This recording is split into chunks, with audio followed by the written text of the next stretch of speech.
Hello, everyone, and welcome back to the channel. How are you today? Today, I am here with Chloe, and today we are going to talk about learning English through bedtime stories with the Legend of the Golden Key adventure. Hello, everyone. I am very happy to be here today. Let's start our conversation. Hi, Chloe. How are you feeling tonight? Hi, Lucas. I am feeling very relaxed. The room is quiet.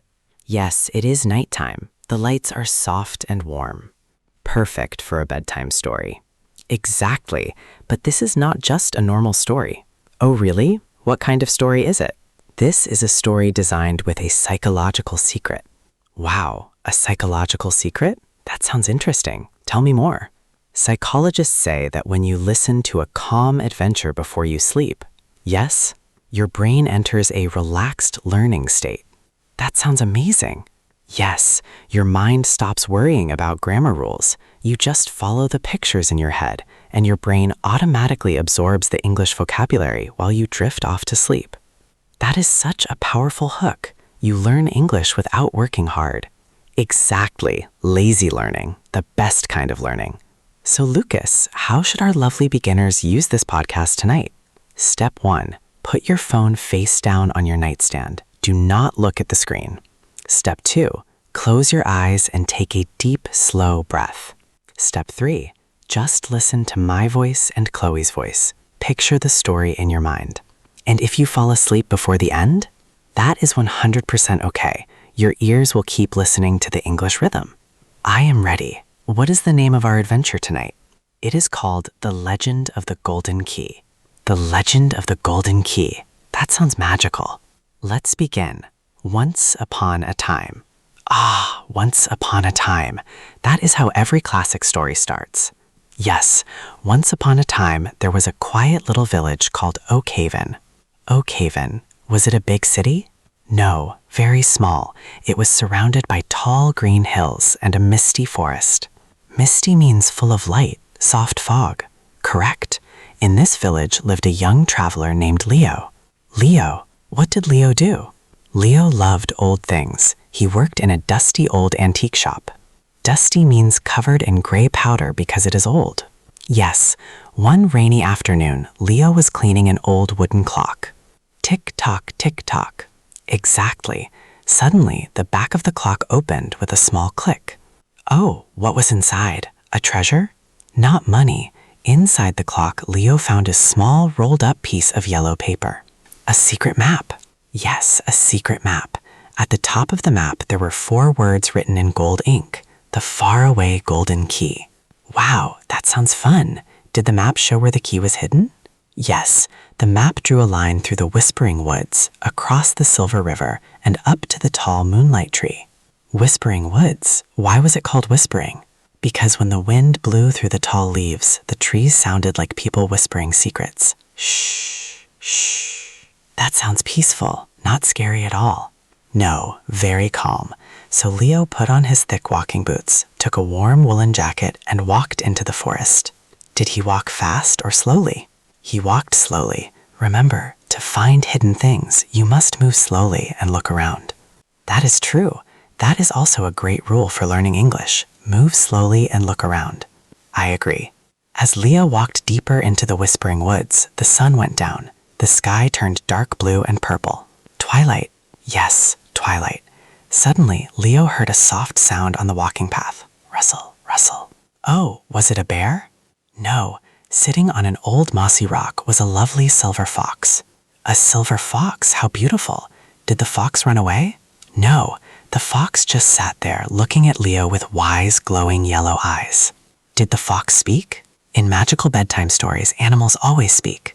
Yes, Chloe. The fox opened its mouth and asked Leo a simple question.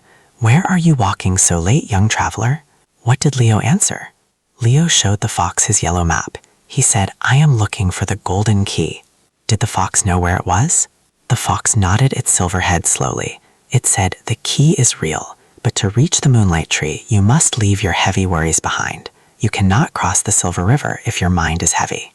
Wow, that is very deep. Leave your heavy worries behind. Yes, the silver fox gave Leo a small piece of advice. When you reach the water, do not swim. Just close your eyes, trust the quiet water, and listen. That sounds very relaxing. So Leo thanked the wise fox. He said, "Thank you, my friend," and he kept walking. Let's take a small pause from our adventure and ask our sleepy listeners a quick question. Yes, listeners, lie still in your beds, but answer this in your mind. Do you like walking in the quiet forest? Please type yes or no in the comments tomorrow morning when you wake up. Now, Chloe, let's do part 3, our lovely learning section. Let's teach some English from chapter 1 of our story. Great idea. Let's look at some very simple sentence patterns for storytelling. Pattern number 1, once upon a time, there was. You use this to introduce a new person or a new place in the past. Example, once upon a time, there was a quiet forest. Example, once upon a time, there was a wise silver fox. That is a useful sentence. Yes, many people use it when telling stories to children. Let's give another example. Great idea. Once upon a time, there was a beginner learning English. Haha, and they became fluent. Exactly. Now let's look at 3 very common irregular verbs we used in our adventure. Verbs that change their spelling in the past tense. Verb number 1, find. Today I find a map. Yesterday I found a map. F-O-U-N-D, found. Remember, do not say find it, it is found. Verb number 2, hear. Today I hear a sound. Yesterday I heard a sound. H-E-A-R-D, heard. Notice the pronunciation at home. It sounds like herd, like a group of animals. Yes, heard. Do not pronounce the A, just say heard. Verb number 3, sleep. Today I sleep well. Yesterday I slept well. S-L-E-P-T, slept. Let's put these 3 irregular verbs into a mini sleep story. Yesterday, Leo found a map. He heard the trees whispering, and then he slept under the stars. That sounds so clear and natural. Now let's give our viewers a super calming pronunciation tip. Yes, 2 magical words from our story, listen and silence. First, the word listen. Look at the spelling. L-I-S-T-E-N.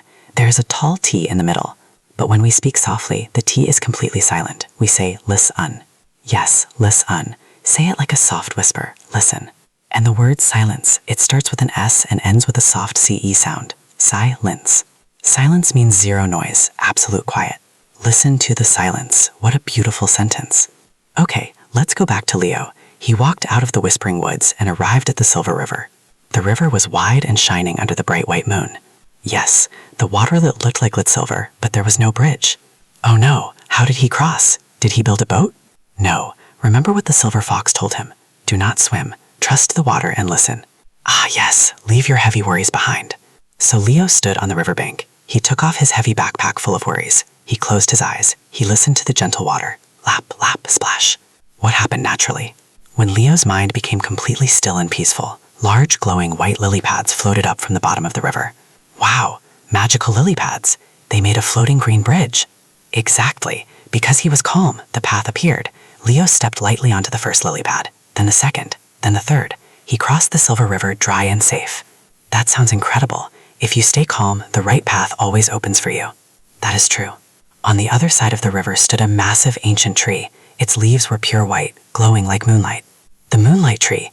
Yes, at the very bottom of the tree, nestled in a bed of soft purple lavender flowers, was the golden key. It was shining. Did Leo pick it up? Yes, he reached down and picked up the golden key. It felt very warm and comforting in his hand.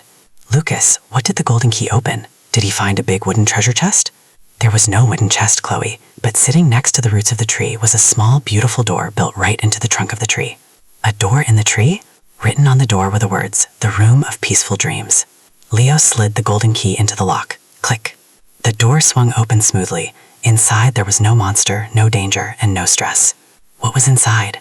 Inside the tree was a cozy, warm velvet bed surrounded by the soft sound of rain and floating starlight. It was a place for travelers go to rest their tired minds. That is the most comforting ending to an adventure. He found absolute peace. Yes, Leo climbed into the soft velvet bed, pulled the warm blanket up to his chin, closed his tired eyes, and fell into a deep, beautiful sleep. And his golden key stayed safely in his pocket forever. Let's ask our audience one final question before we do our speaking practice. Yes, listeners, close your eyes and think. If you found a magical golden key tonight, what is one heavy worry you would lock away forever? Would you lock away stress, or fear of speaking English, or bad sleep? Answer silently in your heart right now. If you are enjoying this relaxing bedtime story, don't forget to like and subscribe tomorrow morning. Yes, subscribing brings calm, stress-free English lessons to you every single week. Now, Chloe, it is time for our wonderful listen and repeat practice. Yes, listeners, you do not need to speak loudly. You can just whisper these beautiful sentences in your bed. Repeat after us slowly. Feel the words in your mouth. Once upon a time, there was a quiet village. Once upon a time, there was a quiet village. Leo found a secret map in an old clock. Leo found a secret map in an old clock. He walked slowly into the whispering woods. He walked slowly into the whispering woods. The trees whispered soft secrets in the wind. The trees whispered soft secrets in the wind. He met a beautiful silver fox on the path. He met a beautiful silver fox on the path. Leave your heavy worries behind. Leave your heavy worries behind. Trust the quiet water and listen. Trust the quiet water and listen. He crossed the river on floating lily pads. He crossed the river on floating lily pads. He found the